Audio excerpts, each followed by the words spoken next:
இந்த முத்துவேல் கருணாநிதி ஸ்டாலின் தான் தமிழ்நாட்டை ஆளுவான். எந்த கொம்பனாலும் திராவிட முன்னேற்ற கழகத்தை தோற்கடிக்க முடியாது. சென்னை கொளத்தூர் சட்டப்பேரவை தொகுதியிலே திமுகவினுடைய தலைவர் மு.க. ஸ்டாலின் தோல்வியடைந்திருக்கின்றார்.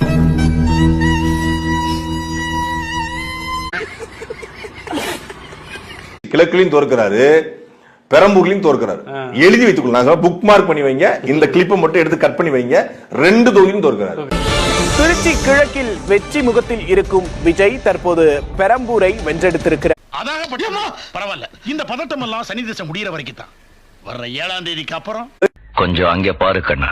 நாம் தமிழர் கட்சியின் தலைமை ஒருங்கிணைப்பாளர் சீமான் உட்பட அக்கட்சியில் போட்டியிட்ட அனைவரும் தோல்வியடைந்துள்ளனர். மூளை வளர்ச்சி குறைவா. எப்படியும் விஜய் ஆட்சி அமைக்கிறாரு, அதுல மாற்றுக்கிறதே கிடையாது. விஜய் 100 விழுக்காடு ஆட்சி அமைக்கிறார். விஜய் தான் தமிழ்நாட்டோட முதலமைச்சர். இங்க மாண்புமிகு தமிழக முதல்வர் விஜய் அவர்களேன்னு தான் சொல்லி ஆகணும். மாற்றுக்கிறதே கிடையாது. என்ன பாக்குறீங்க?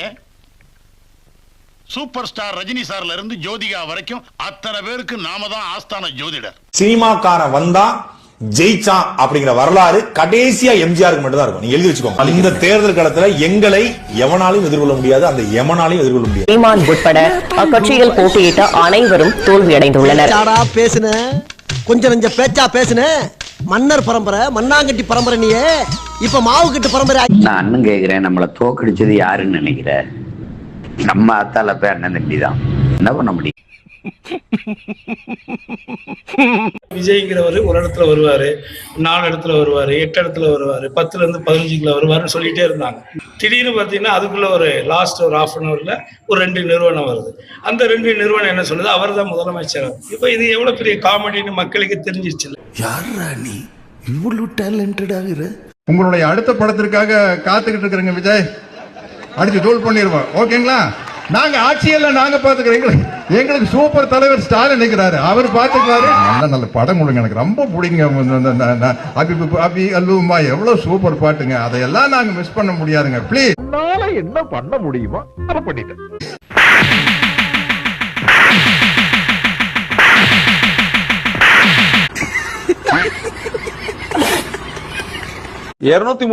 இல்ல 10 கூட முடியாது தனியா நின்னா. அது நம்ம புரிஞ்சுக்கணும்.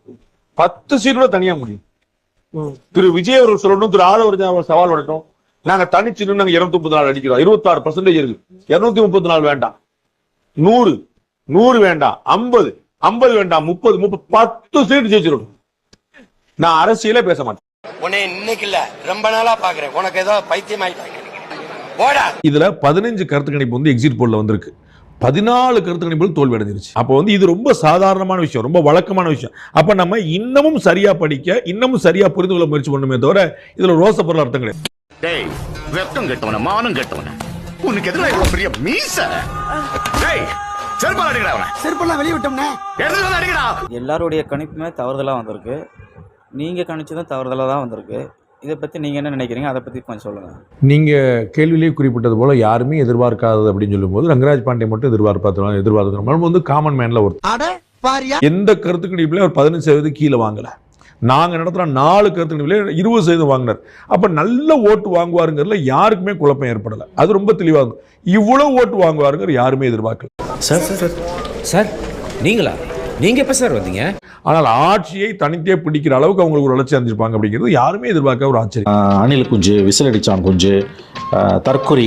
என்னைக்கு தற்குறின்னு திமுக விஜயை விமர்சிக்க ஆரம்பித்ததோ அன்றைக்கே திமுகவின் தோல்வி எழுதப்பட்டு விட்டது.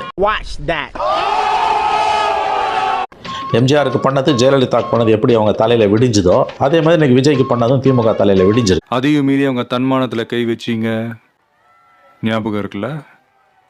ஜல்லிக்கட்டு சொன்னீங்க. கூட்டமெல்லாம் ஓட்டாகுமா? விஜய்க்கு ஓட்டு விழுவுமா? விஜய் எங்க நின்றாலும் விஜய் தோப்பாரு 100%. இப்போ விஜய் எங்க நின்றாலும் திமுக காரன் தான் ஆப்போசிட்ல நிப்பான். முடிஞ்சா ஜெயிச்சுக்கோ, அப்புறம் பாத்துக்கலாம். கேட்டுக்க.